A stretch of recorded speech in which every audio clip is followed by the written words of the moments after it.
Hello everybody, so it's Christmas Eve. I was actually planning on recording my Christmas Day special today, but I happened to put on this jumper, and it's not like a super Christmassy jumper, but I tell you what, the black dark, it's basically the dark mode version of a Christmas jumper. I'm like, okay, that works with Christmas Eve, because it's like the Eve. Maybe I should even be recording this when it's not light outside, but to be honest, it will probably be dark by the time I finish, because like I said, we really don't get any light here in the UK around this time. I mean, the trade-off is we get like 1 billion hours of sunlight during the summer, so pick your poison. Anyway, on the subject of my Christmas special, it's not actually going to be very exciting. It's going to be on my other channel. You're welcome to check it out if you want to go. I guess there should be, have I ever actually put a link down there to my other channel before? Hopefully there's a link down there to my other channel, in which case you can just do that if you want to see the various things I talk about. But yeah, don't get too excited about it. But what you should get excited about is this. This is kind of your dose of excitement. And it's also the only other video I'm going to do this week, but on this channel, which is going to be finishing up. I mean, you looked at the title. It's finishing up my response to ContraPoints' TERFs video. Now, here's the thing. Up until this point, I have been doing scripted responses here. I've been writing them and reading them out, and I always hated it. I really don't like reading from a script. It feels very unnatural to me, and maybe people like it. I'm not sure. The other interesting thing about me reading from a script, though, is that I say a lot more. The fact of the matter is we're on part 9, and I attribute that entirely to the fact I was writing a script. Because when I have I must admit, and it's a terrible habit, when I have the opportunity to go back and redraft things, I only ever make them longer. I am not somebody who can, like some people say that brevity, it's a good quality to have. Okay, it's a good quality I lack then. You know that quote in Civilization 4 when you discover engineering, and it says, "A designer knows he's achieved perfection, not when there is nothing left to add, but when there is nothing left to take away." Yeah, I'm the opposite to that. I read through it and I'm like, oh, I could have said this too. I'm like, oh, I could have made this point, blah, blah. Like, yeah, it's not efficient. Anyway, so actually having now just done non-scripted videos, actually I think has made my videos faster and kind of get through them quicker, just because I don't have as much time to think about all the possible things I could say. And even this introduction would probably be longer if I had scripted it. So with that said though, I don't want to make that not true. So I'm going to be reacting to the video now, but yeah, it's going to be different. And it's kind of, in a way, I think it's symbolic. I've moved on from scripting. I've basically gone full circle with my channel. I used to, way back when, do totally unscripted responses to things. And then I started doing scripting because I thought that would make my channel more popular, and it didn't. Then I got a good microphone, my channel became more popular, and I realized literally the only thing that matters is audio quality. You can just talk complete, unscripted, rambling nonsense, and as long as you sound good when you're doing it, people will love it. So there we go. That's my advice if you want to be a YouTuber. Don't put in effort. I'm not saying don't put in effort, but don't stress out about like trying to really have the best quality like video, and you script it, and maybe you even do like some visual editing, you make it look really good, and then you do it on this tinny microphone that sounds horrible. That's my advice. Don't do that. Because yeah, you can alternatively do what I do now, which is comparatively much easier. That's why, to be fair, the fact it's become easier has actually just allowed me to put out more videos more frequently. So there you go. There's your trade-off. Again, quality over quantity. Love it. Anyway, my other advice to aspiring YouTubers is actually get into the video that you're supposed to be reviewing quick before everyone leaves and gets annoyed. But to be fair though, like you're watching this on Christmas Eve, are you seriously going to be like, oh, I'm super invested in like what's happening? No, this is like, come on, Christmas Eve, let's have fun. I actually have like quite a bit to respond to, but there's a very extended period. So yeah, let's watch this, review this, check it out, see how it plays out. I'm just going to fiddle a bit. Okay, so now we're ready. Again, you're going to see some context for what I'm about to respond to. Just now. What reason could you have to insist on this apart from pure transphobic prejudice? The reason is that words have to mean something. I have a definition of womanhood that makes sense and that everyone understands, but you want to tell me that anyone who says they're a woman is a woman. And that's the kind of postmodern nonsense that makes it impossible to politically organize as women and as feminists, which leads to men taking over women's movements and women's spaces. Okay, so that is what I responded to in large part last video, and it was basically just explaining how, yes, this is correct. Everything that Cockbane is saying here is totally true. Again, I will give credit to ContraPoints. Cockbane is a very funny name for a radical feminist. I actually really like that as a name. I do find it very funny.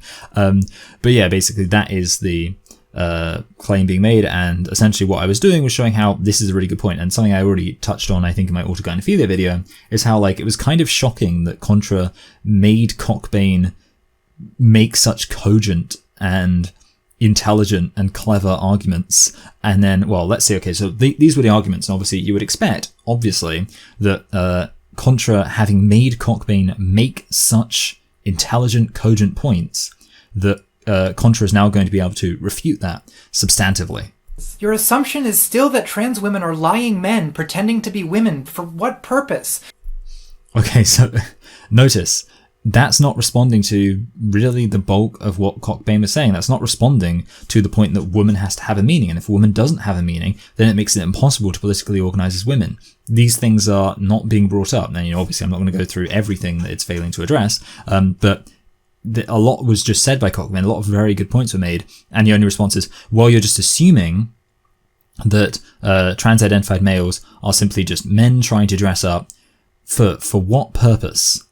And again, I mean, one could respond to this, but it's worth noting that just on the surface, it's a very obvious deflection from the points that Cockbane brings up, even though, like I say, Contra makes Cockbane bring up all of these good points, and then doesn't actually respond to any of them.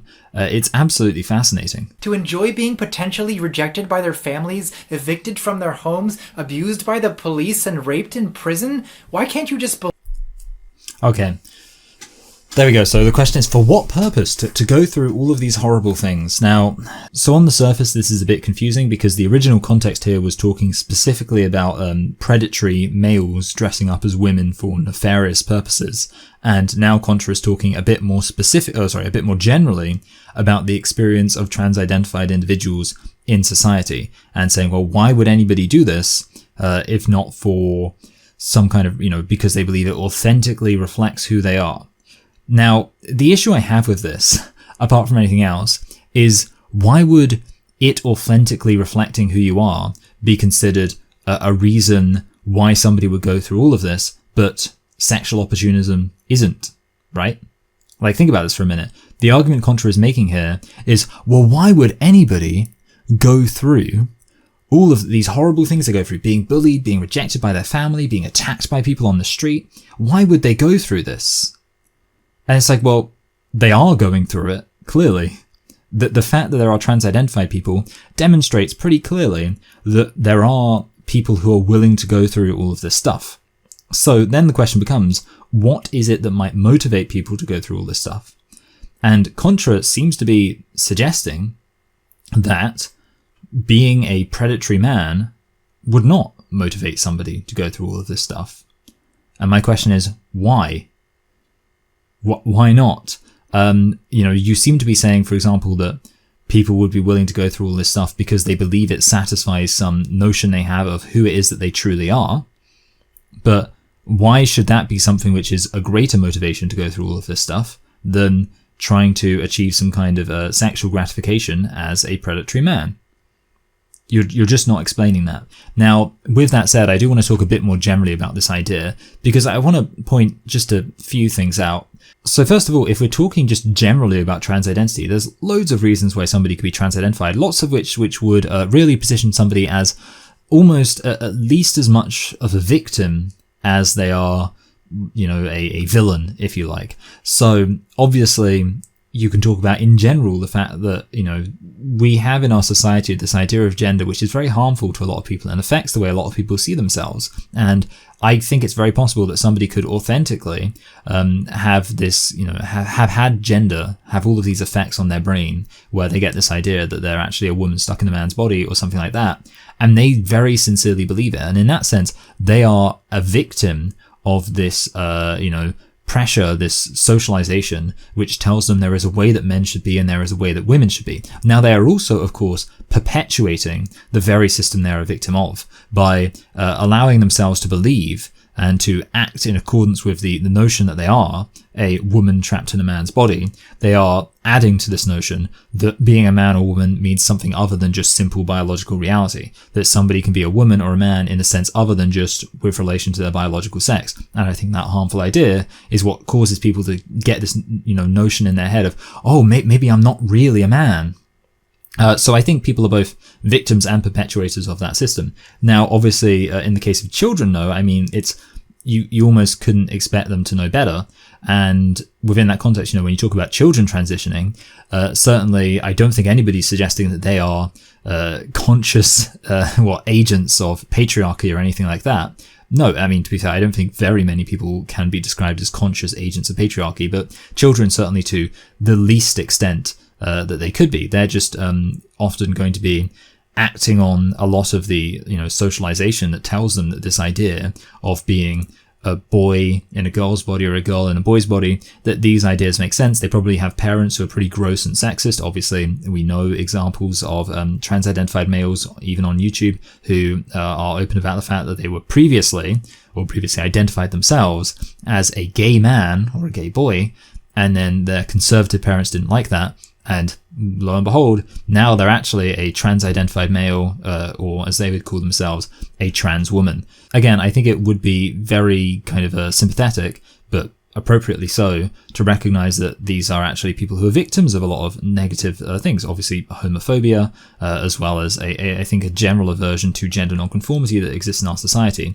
Also, this is more about the transgender thing, but I want to stress it anyway, and this kind of it's a general thing leading on to a much broader thing, which is that there seems to almost be this assumption that trans-identified individuals were all just like super cool, super popular, everybody loved them or whatever, and then if therefore they transition, suddenly it's like, oh, now they'll be unpopular, now everyone will hate them. But here's the thing, that's not true. This idea that people, by identifying as trans, come to expose themselves or go on to expose themselves to huge amounts more stigma seems to be assuming that they weren't already, very marginalized and, in a pretty bad situation socially to begin with, which in my experience doesn't seem to actually be true. It seems like, for example, a lot of these people were maybe incels, a lot of people might have been kind of nerdy, a lot of these people might have been in some way neurodivergent, which obviously made them less popular.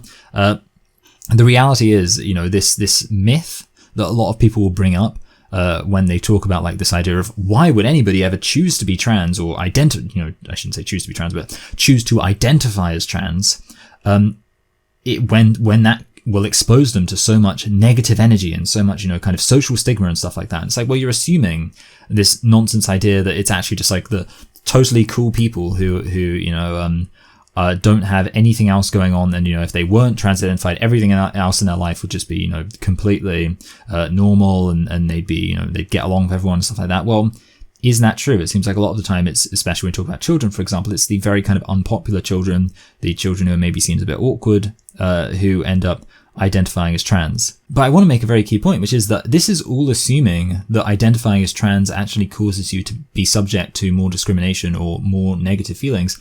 And I don't think it does.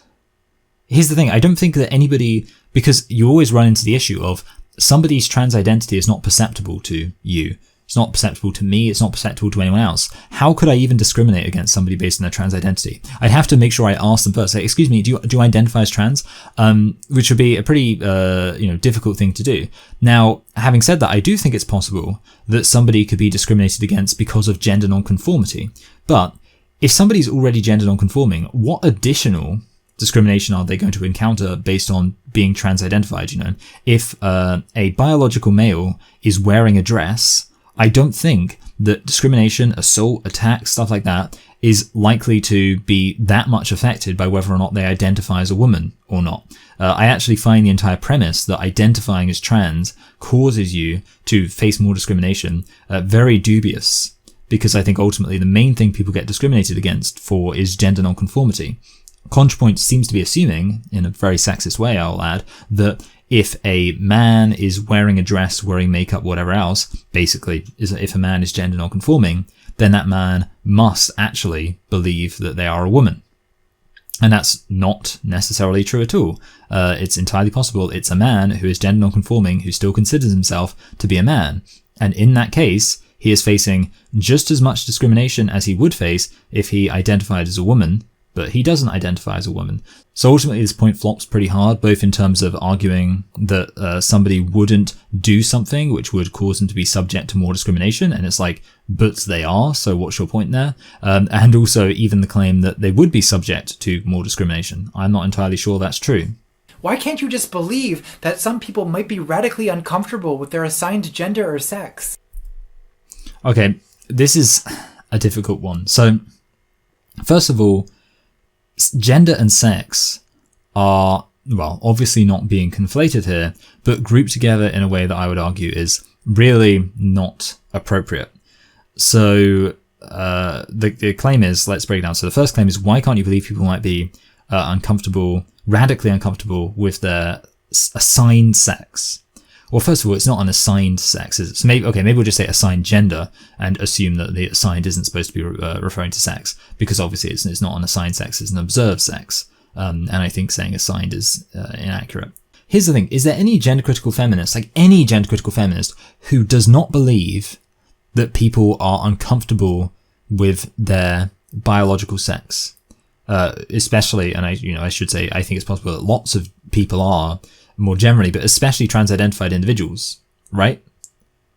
Like, my assumption is if somebody is going to actually identify as trans, and especially if they're going to engage in, surgical intervention to try to remove certain signifiers of their biological sex, I am, for my part at least, perfectly willing to accept that that person is almost certainly radically uncomfortable with their biological sex.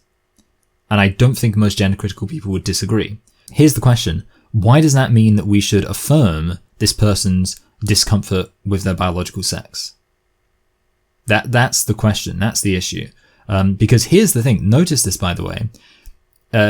If we're saying like they're uncomfortable with their biological sex, then we're talking about something which is literally undeniable. You can talk about like, oh, what does it mean to be a man? What does it mean to be a woman?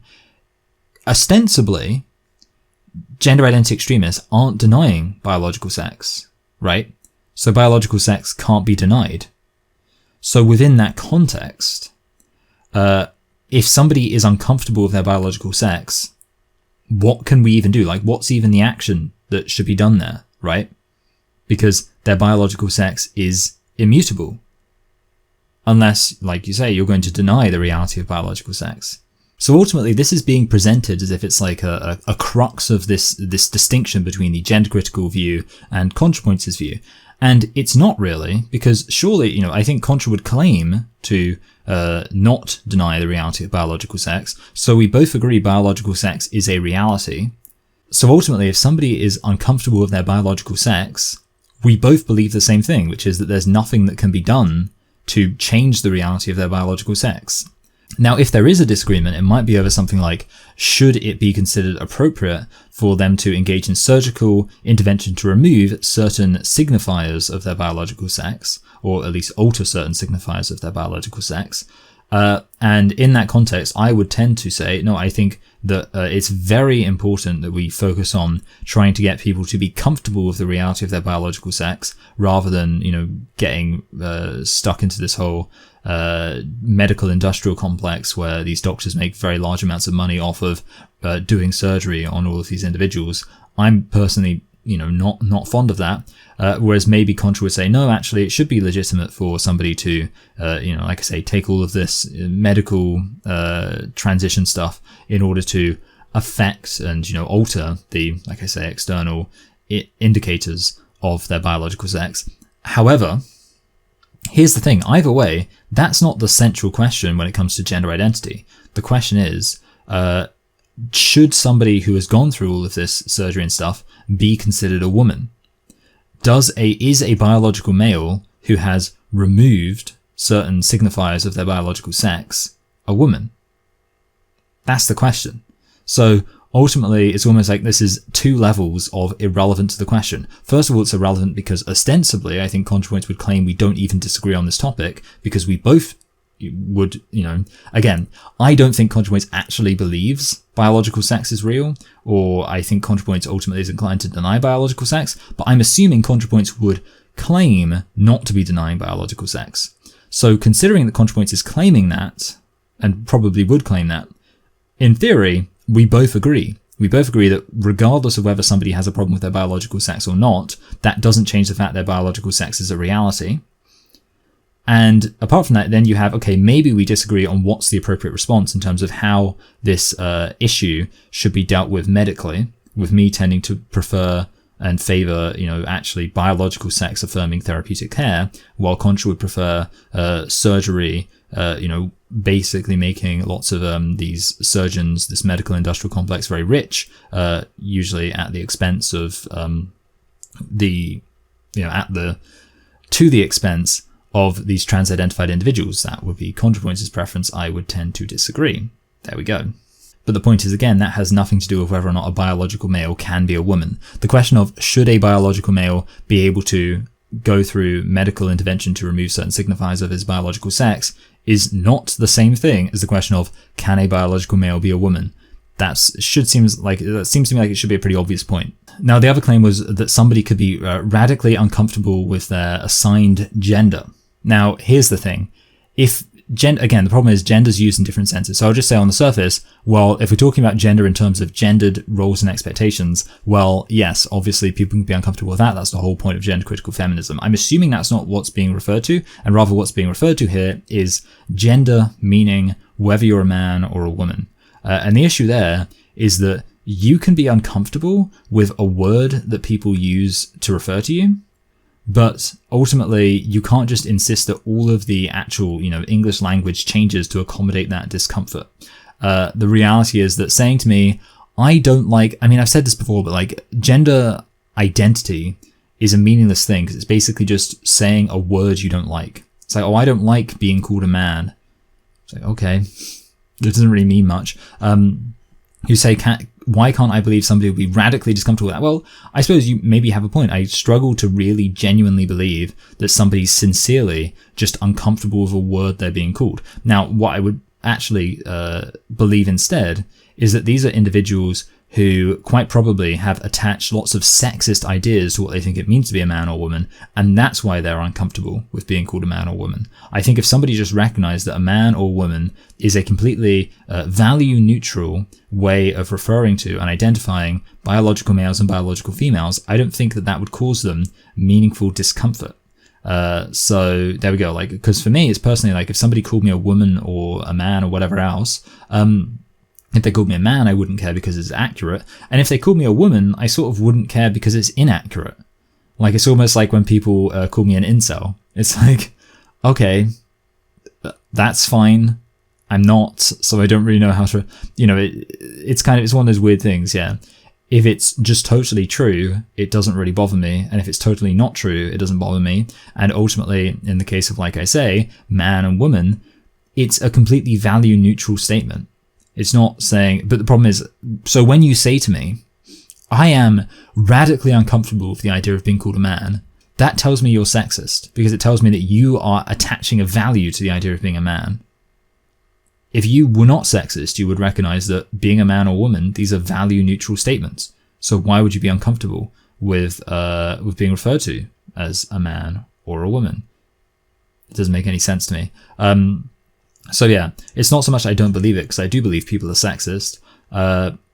Again, apart from anything else, you have the issue of, you can believe both of these things and it still doesn't, I can say, you know what, yes, people are uncomfortable with their biological sex, people are uncomfortable with being called a man or a woman, depending on, what they would imagine themselves to be.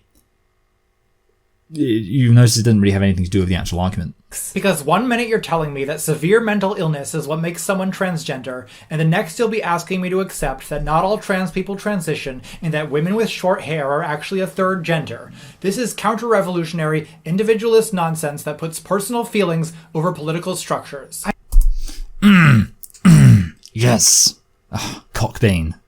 He's so correct about it. Again, I'm really excited to see how Contra responds to this, but yeah, just on the surface, that is such a good point, and I don't know that I need to add to it too much. Basically, the point being made is a lot of the time, as part of, I guess, their attempt to say like that they're the sympathetic side, gender identity extremists will put a massive focus on this idea of the kind of mental turmoil and mental struggle of trans identity.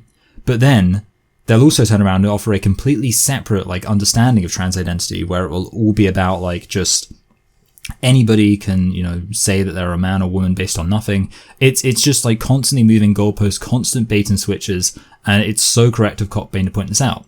That ultimately anytime somebody says, oh, what about people who are just radically uncomfortable with this stuff? And it's like, okay, but that's a bait and switch, because yeah, obviously then you get all of this other stuff as well, like women with short hair or a third gender. Yeah, I love Cockbain.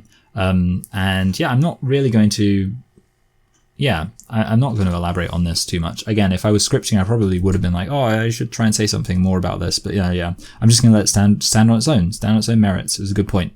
I'm not denying political structures. I'm telling you that individual people interact with those structures in ways that don't always correspond to whether or not they have a womb. Well, give me... Okay, so there's the response. I'm not denying political structures, which, well done. And I mean, that's kind of true. Like, I can accept, not denying that. But then it says, people interact with those structures in different ways. Well, sure. But the point is, biological sex is a very relevant way that people interact with those structures. So to say that biological sex should basically not mean anything and should be completely ignored when talking about society, when talking about feminism, when talking about patriarchy, that's the issue, right? Saying, oh, but patriarchy shouldn't give a mention of biological sex. That's the issue. Saying, well, sometimes people interact with these structures in society in ways that don't relate to them having a womb. Yeah, I agree with that. Saying, patriarchy should literally not give any regard to somebody's biological sex in our definition of it. Misogyny should not give any regard to somebody's biological sex in our definition of it. That's when you're going too far. That's when you're being ridiculous. And ultimately, that's... Again, it's just, it's not really giving a response. To be honest, I think maybe one of the reasons why scripting my responses was kind of good is because it is sort of like there's so much non-argument going on that it's a bit difficult to just respond to off the cuff. Like off the cuff, how would you respond to somebody basically just saying, yeah, well, not everyone responds to everything according to whether or not they've had a womb. And it's like, okay, yeah, that's true, but it's not an argument. All right, let's continue. Give me a coherent definition of gender identity that doesn't fall apart on examination, and then maybe I'll be willing to reconsider. Oh, there we go. There it is. Give me a coherent definition of gender identity. Good question. Let's see. Yeah, Tiffany, can you explain gender identity? I don't really get it. If you're expecting some ultimate definition that perfectly accounts for everyone, then you'll never be satisfied. This is quite funny, actually. So basically, the first time I ever watched this video, I took notes. And I'm kind of just roughly going off my notes because I was planning on, I said before I like to go through and in my second draft, like elaborate on stuff. I even have like one of the bits of my notes where it just says in brackets, elaborate on this. But here's my notes for that section. It's nice to hear such a refreshing lack of certainty from the person who represents an ideology that calls anyone who expresses similar uncertainty about their ideas a bigot. So basically, I don't know why it does that. It really pisses me off. I'm angry. Because it just goes black whenever I go onto my Microsoft Word. But yeah, basically, that's kind of the point. Like saying, oh, well, I don't really know, like I'm not really certain, like, okay, yeah, there's not really a way to explain exactly what gender identity is. Oh, it's kind of confusing. And it's like, okay, you want to be confused, whatever, that's fine. But if you then want to turn around and call people bigots when they don't agree with you, that creates an issue. Saying like, oh, I have no idea what I'm talking about. I'm going to use all of this language and then I can't even define it. None of it really means anything. And then if I say, okay, well, I'm just not going to agree with you, then you say, oh, you're a bigot. You're a horrible person. You're, you should be silenced. You should be cancelled, whatever else. That's the issue. Saying, and I mean, here's the thing, like ultimately, okay, so that's the first thing. But apart from that, just even that idea of like, oh, I don't have a way of defining gender identity in a way that includes everyone's experiences. Well, it's good to talk in terms of generalities, right? Like it's just such a weird thing to say because it's like, we don't need you to encapsulate every single person's individual experiences. What we want is if you're going to, here's kind of the issue, okay? Men and women it's a very significant term in our society. It's a very significant way of distinguishing people. And it's quite a broad term. So if you're going to argue that men and women should be defined according to gender identity, then you shouldn't just be out there going, oh, and I can't define what gender identity is because its only purpose is to describe every single individual person in society. Another issue with this, by the way, is like, if you're saying that gender identity is supposed to describe all of these really, really kind of sophisticated and complicated and nuanced possible interactions anyone would have, like psychologically and anything else, why are you saying that's what we should use to decide whether we're going to call someone a man or woman, right? Like, if you want to have like this description of these weird like mental relationships, psychological relationships to the reality of your biological sex or whatever else, you can talk about that, but why are you saying that should be what we are talking about when we say someone is a man or woman? Because man or woman, it's quite a binary concept, isn't it? Ultimately, the claim is I'll never be satisfied. But the point is, like, I don't really need to be satisfied. Like, I can recognize the idea that people are complicated. That was never confusing to me. I was always aware of that. What I can't understand is this idea of people are complicated, therefore, actually, let's say people are very kind of simple, and just say that if you say you're a man, you're a man. If you say you're a woman, you're a woman. I can't understand that internal contradiction of people are really complicated. Also, anyone who says they're a man is a man, anyone who says they're a woman is a woman, and anybody who disagrees with that or has any kind of questions about that is a bigot. That's where I get confused. But the thing is, I think I will be satisfied if you just stop saying that kind of nonsense. But Abigail has no room to talk. She just defined women as people with wombs. Well, what about women who get hysterectomies? Again, this is like, it's kind of boring. Because, like, okay, yes, you're right. Just pointing to wombs and wombs alone does not work. That's the reality is that there's complexities to these things. Like, the category of biological male and biological female is not so simplistic. Ultimately, the reality is that the overwhelming majority of women have wombs. This is kind of why, like, I can understand Contra being like, if you're trying to understand every single individual possible person, then blah, blah, blah. Okay, like, I guess here's the other issue, okay? Contra's whole thing was like, well, if you're trying to understand every single individual possible person, it's like, well, you don't need to, just give like a definition that works broadly. Like, that's the thing. The gender critical definitions work broadly, and that makes them useful.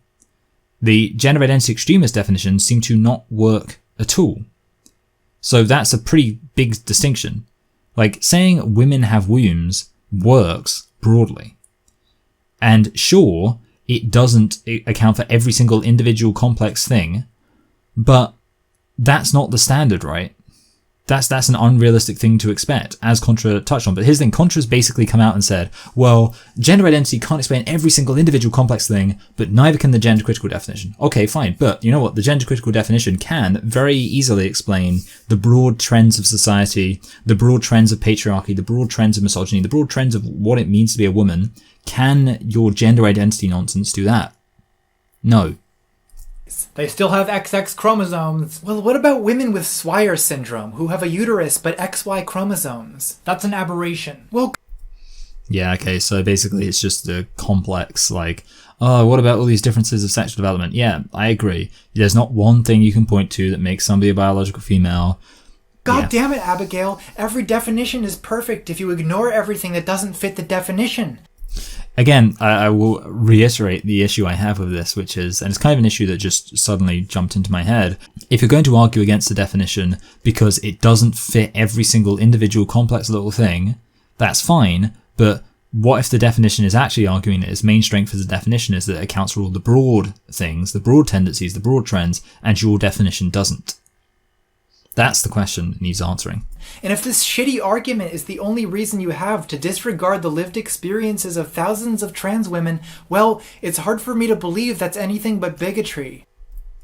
Okay, so, I just went back and looked at my notes and I said, a theory of gender that can explain the broad swathes of people's experiences of gender is far more valid than a theory of gender that doesn't really explain any of it. Yes, I think that people who act as if there is one perfect definition of women are silly. However, to say that gender is heavily informed by biology is much more true to most women's experiences of womanhood than the idea that you're simply a woman because you feel like one. I'll tell you what, me and my just writing notes, I pretty much knew what I'm doing. I knew that the screen was going to go black, but whatever. So basically the point is, if this really bad argument is the best argument you have, then it must be the case that actually you're just a bigot. And the issue is the argument's not bad. Like, ultimately, the strength of the arguments has not been on ContraPoints' side during this, so that's the issue. Like, yes, I agree. If it seemed like we had really bad arguments, then you could say, well, it just seems like you're actually very bigoted against them. It's all based on a priori bigotry against trans-identified individuals. I would argue that actually, since the opposite is true and we do have very strong arguments, you could conclude the reverse, that it's not that we have a priori bigotry against trans-identified individuals. Well, honey, I don't know if we need to be accusing anyone of bigotry, but Abigail, if you're so smart, then how do you know that she's not a woman? Okay, well, that's a pretty good ContraPoints impression, getting furiously drunk. But yeah, okay, if you're so smart, how do you know that, how do you know that that person there, that she isn't a woman?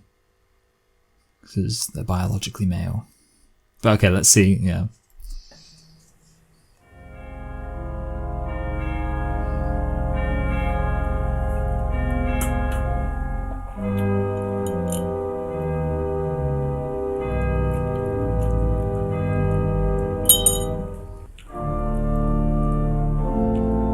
Dost thou bleed? Yeah, I kind of knew this was how the video ended. It's sort of why I knew, even though there's like 2 minutes and 43 seconds left, which in some of my earlier videos would have literally taken like 2 parts to respond to. I knew that I was wrapping up because, yeah, basically, spoiler alert, this whole Dost Thou Bleed thing lasts for a while. I'm actually just going to watch the whole thing through and then get back to you on it. But yeah, it's basically an extended outro on like where they do this whole like thing where they participate in some kind of satanic ritual to do with blood and stuff and like menstrual blood. It's weird. So there we go. That was the end of the video. Okay, well, I'm gonna leave now. Bye. There we go. Oh, I tell you what, I think the one lesson we learned there is that it's the biological women who, biological females who are strange and weird and confusing, and it's all of the trans-identified males. They're the ones who are very normal and not cult-like or anything like that. Just sat there being like, that's kind of the funny thing. Imagine writing this and deciding that the trans-identified male is going to be the, well, I was going to say straight man. All right, that might sound inappropriate, but straight man. And then having the, just biological female who acknowledges they're a biological female is supposed to be like the funny character. Although again, it's a bit weird because Cockbay made loads of really good arguments. But yeah, overall, essentially you just had another configuration with the whole like, do you bleed? It's just another configuration of the whole, well, just going to take this one specific thing and say that's what makes somebody a biological female. It's like, well, obviously that's not really true. It's not just menstruation, but menstruation is a big part. Let's conclude. So what did we learn this Christmas? Well, first of all, let me just check I'm actually still recording. Okay, good. I think the main thing we learned is, well, I thought this would be an interesting thing because, like I say, I have transitioned from typically dealing with videos via like scripting responses to this kind of response thing. I don't really know, the thing is, I think it created a kind of dissonance here because obviously the whole thing I've been doing with this series is responding in really excruciatingly minute detail to everything Contra said in this, which I think, to be honest, didn't really work in terms of like unscripted, because it was like I just had to say everything kind of make up, and that's why I kind of found myself just going back and reading even just the cursory notes I wrote, and I was like, okay, I kind of like that. I actually will say though that I think on balance it's a good thing that I don't script all of my responses. I think they would just end up overly long, and certainly I'm very confident that if I had scripted a response here, the response would have ended up longer. So there we go. I think actually in terms of the pacing and the overall feel of my channel, it was a good move, but I think maybe in terms of the overall feel of this video, it basically was like first 8 parts, really intense, like scripted, like everything, just totally making sure I touched on every single point, covered it from every single angle, no stumbling, no ums, no nothing else going on. And then we get to this and it's just like a bit of like, oh, it's pretty silly, these arguments, aren't they? But not really like properly rating on it. I'm getting annoyed. I have a really long microphone cord and yet it seems to somehow just end up never being long enough because it like gets tangled. Yeah. I mean, the thing is, it's obviously Christmas Eve, and in some sense, it's like that was like, I was like, oh, I'll upload like a special video, the finale, so the ContraPoints TERFs video, that would be fantastic. And it's kind of true, but at the same time, I'm also using it as an excuse just to keep things really casual, because it's like, oh, it's Christmas, you know, come on, like, you know, when you went to school and stuff, and it's like you didn't really do anything on the last few days before the Christmas break.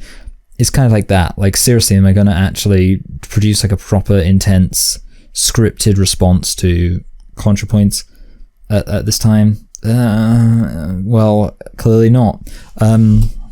So yeah, with that said, I mean, at the end of the day, the thing is, it's almost like what I did in this video was perfectly functional. Like, there was no point. It's not as if like, as a refutation of ContraPoints, this video was worse. I just think it was, in terms of like the feel and tone of it, it was just a little less intense. It was a little more just like, oh yeah, that's not a very good argument, is it? Which, I mean, to be fair, I actually kind of like that. And I've had, you know, I saw a comment recently, someone said, oh, you know, the what you're doing now, which is kind of leaning more into making fun of these people rather than actually like engaging with their arguments seriously, is a better thing to do. And yeah, I think that's probably true. Overall, no regrets.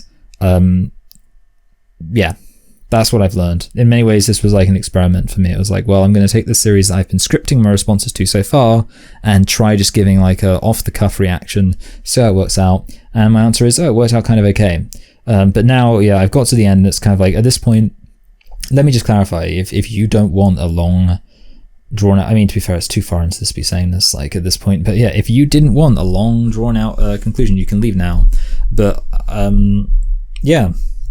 I suppose I will just say, yeah, what do we learn? Well, I don't know. It was such a long thing. Like, I've been doing this for over a year, and I can say that my opinion on the whole video, ContraPoints, TERFs, it wasn't very good, was it? Now, let's talk about something. Nightmare Before Christmas. It's not a Christmas film. It's too horrific. It literally starts off like, this is Halloween, this is Halloween. It is, let's be clear on this, a child-friendly Halloween film. The feel of it, it's very kind of grisly and gruesome, and like kind of, I mean, it's sort of, I mean, it's scary, yeah. And to be honest, like, you might say, well, what about other Christmas-themed Halloween films or horror films like Krampus? Krampus is a Christmas-themed horror film. Is that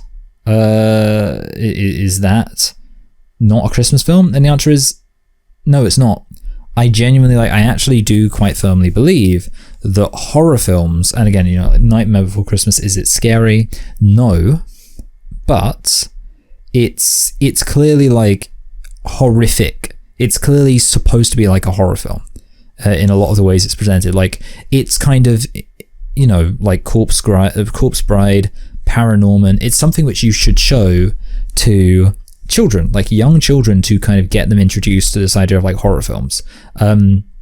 It's not something, in my opinion, like, yeah, in terms of the tone and the genre, I guess, it's not a Christmas film as far as I'm concerned. And I would say that for all, like, any horror film, even when set at Christmas, I would argue is not a Christmas film. I don't think you should be watching horror films at Christmas.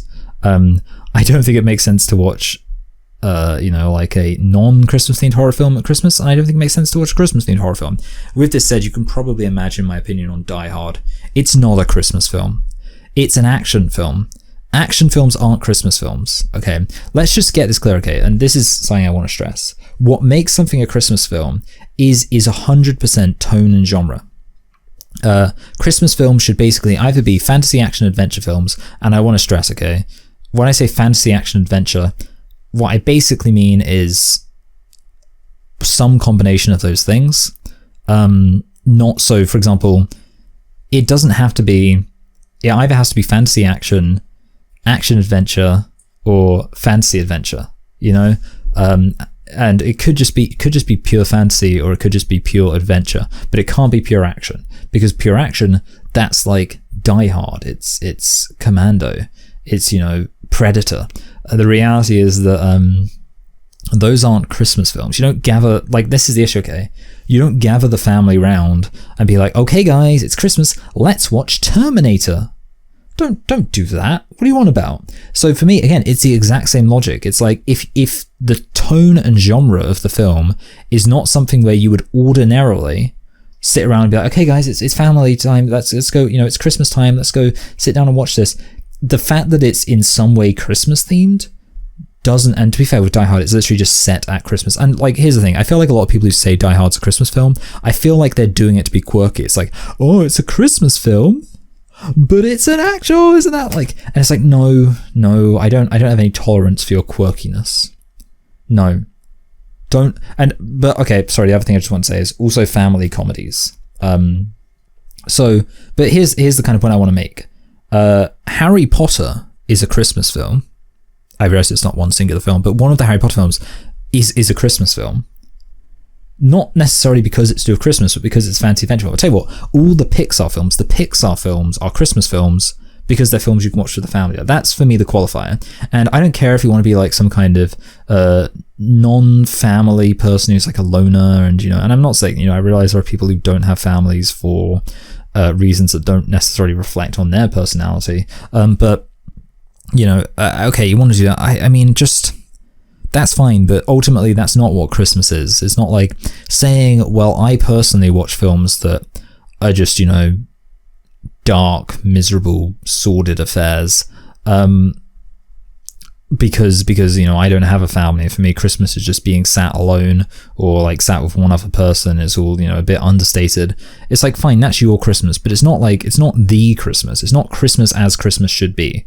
And Christmas as Christmas should be is you sit down with a big family, people of all ages, and you don't sit down and watch Krampus or Die Hard or Terminator. You sit down and you watch a happy, fun film, a film that's appropriate for all ages, that's not going to offend the old people, it's not going to scare the little people. And sorry, I want to clarify, I know that Nightmare Before Christmas isn't going to really scare young children, but the point is, it's clearly supposed to be a horror film. Like, it's supposed to be a film that is horrific. I know that, people are going to be like, oh, what are you all about? Nightmare Before Christmas isn't scary. Yeah, I'm saying that, but like, it literally starts off, this is Halloween, it's like this creepy music, it's literally telling you it's Halloween. Most of the film, the vast majority of the film, is set in Halloween Town. Very little of it is set in Christmas Town. It's not a Christmas film. It's not a Christmas film, okay? I also want to tell you I just wanted to make that clear. So basically, Christmas films, almost whether or not it's specifically about Christmas, is irrelevant. If you say Die Hard is a Christmas film, you're not cool, you're not fun, you're not quirky. It's not, oh, look, this 1980s action film, I say it's a Christmas film. No, you're just wrong. And if you come into my house trying to play Die Hard, like, oh, look, let's watch an action film for Christmas. No, we're not going to watch an action film. We're going to watch a fun, fancy action adventure film that's child-friendly, or we're going to watch a family comedy film. Those are your choices. Take them or leave them. Either way. Genuinely, like, I'm willing to have my mind open on other genres that might be appropriate. To be fair, you could say, like, I've just said such broad genres that it's almost like it covers everything simply by dint of the fact that I've been so broad. Like, family comedy, I'm including in that, like, basically any family-friendly comedy. Obviously, don't watch Step Brothers or Bad Neighbors or whatever, one of those, like, Judd Apatow films for Christmas. No, again, you can't offend the old people. It's not about whether or not there are old people there. It's about the feeling. Whenever, even if you, for your Christmas, don't have children there and you don't have old people there, you still have to, in order for it to feel authentically like Christmas, act as if they are there. Act as if during your entire Christmas there's your grandma there and she's ready to just get offended by anything and tell you to, you're just gonna be like, oh, I don't like this, too much swearing, too much toilet humor for my liking, or whatever it is that grandma's saying. If there's a kid there, imagine that they're gonna watch and go, what's all that red stuff coming out of the guy that Bruce Willis just shot? And yeah, you don't watch it. Just don't do it. Two very bad Christmas songs. One of them is, I'm not saying like that there aren't worse Christmas songs out there. I suppose I'll just say now, Mistletoe by Justin Bieber is a good song, except for the inclusion of the word shorty. Shorty, like that one word ruins the entire song because it instantly just like dates it, you know? Like if it was baby, it would be fine. And okay, is it problematic to refer to women with infantilizing language like baby?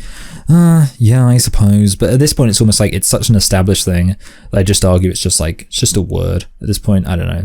You know, like Santa baby. I mean, that's actually talking about Santa. Like, to be fair, baby, I think, can almost apply equally to men as it can to women. And especially in the UK, there's like kind of the stereotypical annoyed girlfriend in the UK is basically, oh, babe. That's it. Babe. Babe is what, like,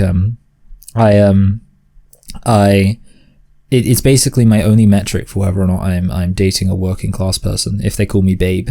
Like, oh babe, what are you doing?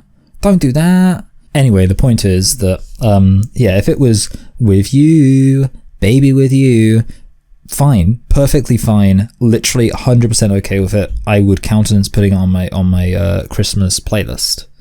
The issue is, with you, shorty with you, it's like, I'm sorry, it just doesn't feel Christmas to me. It's like, it takes me out of it. It's like shorty.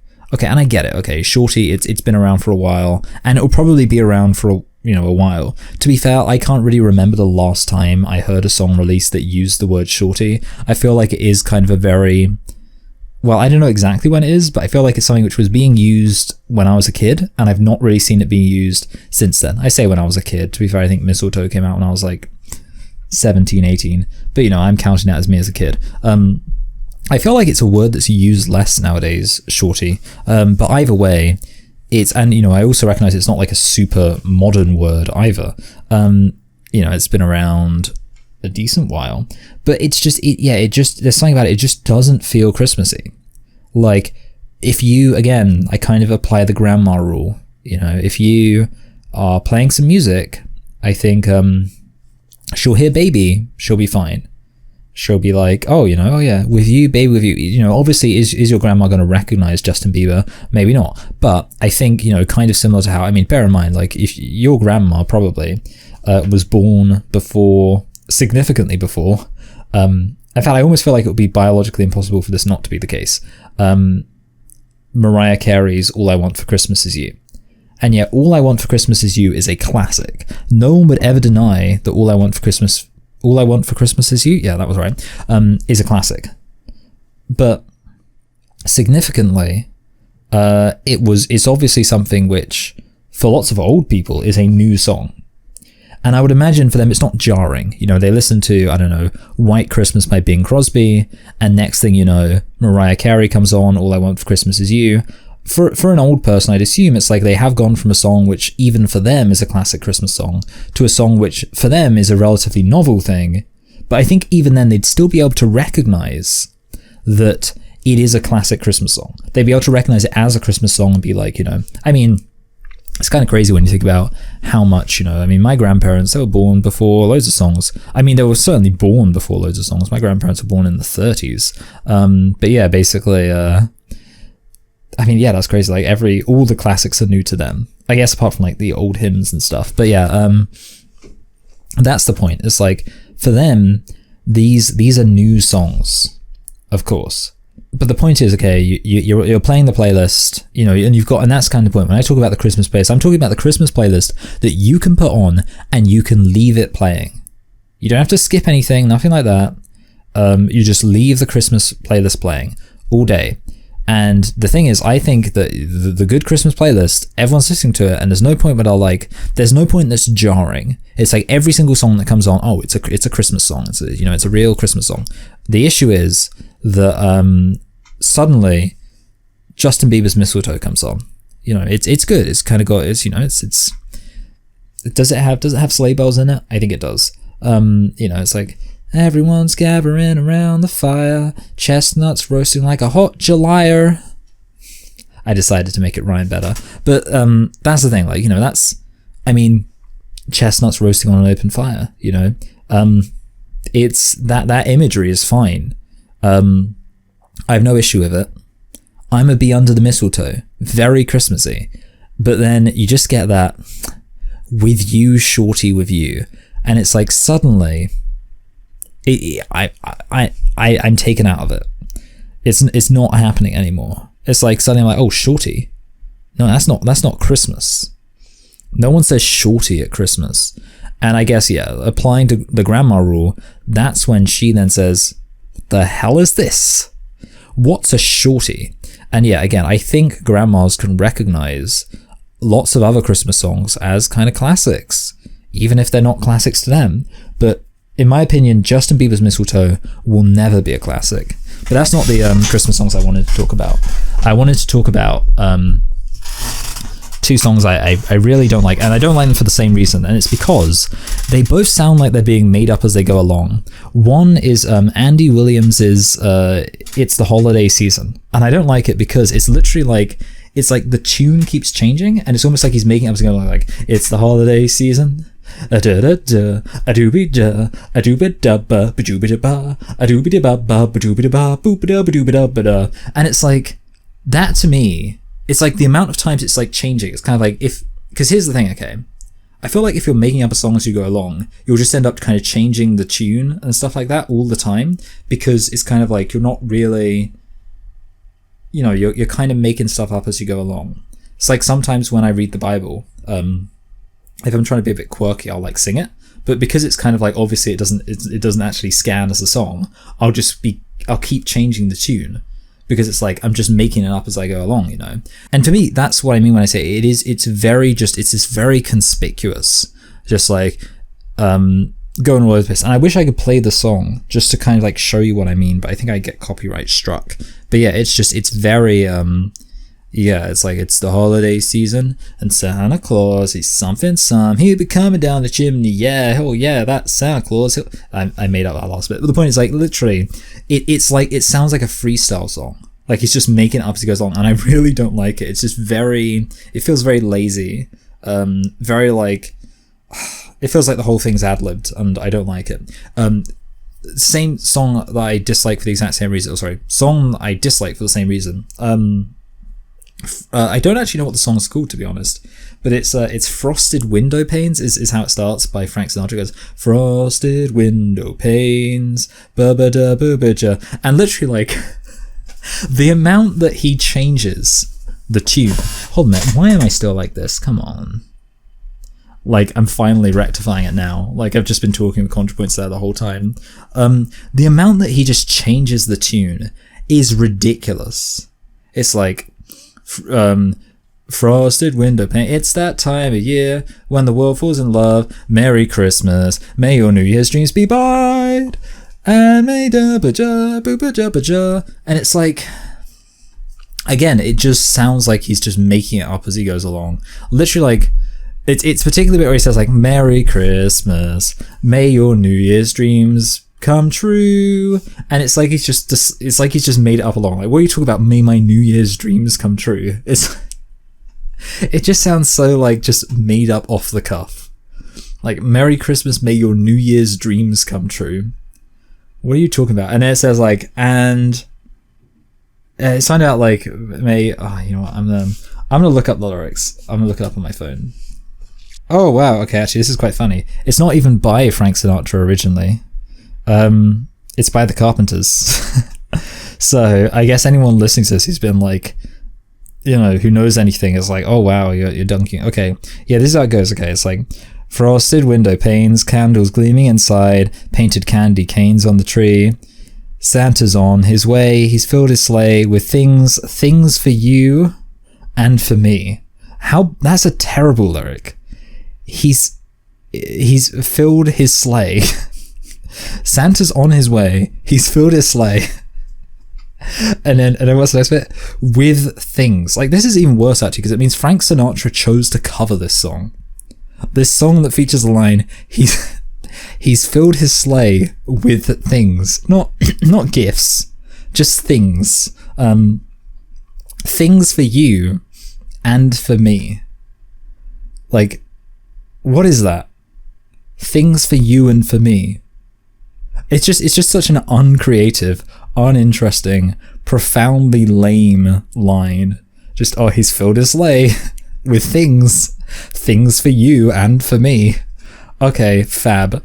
Then you got Merry Christmas, may your New Year's dreams come true. Again, it's just a weird thing to say. And it says, and this song of mine in 3/4 time. I assume 3/4 time is an expression. I've never heard of it. I don't want to hear it again. I associate it with this song now, so I hate it as an expression. But yeah, this song of mine in 3/4 time. It's just, again, like, and this song of mine. It's like, yeah, we know you're singing a song.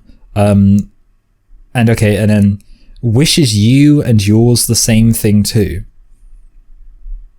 I mean, look, I know people are like, oh, you're just talking about the lyrics and just saying lyrics are bad. Obviously, I can't, like, I don't have some objective bad lyricometer here, but wishes you and yours the same thing too. Doesn't that just sound like so lazy? Just, oh, the same thing, whatever. Anyway, yeah, it's a bad song. I don't like it. Again, I don't know if I already said this actually. It's still on my Christmas playlist because, I just come on and I literally, it comes on my Christmas playlist and I just say, I hate this song.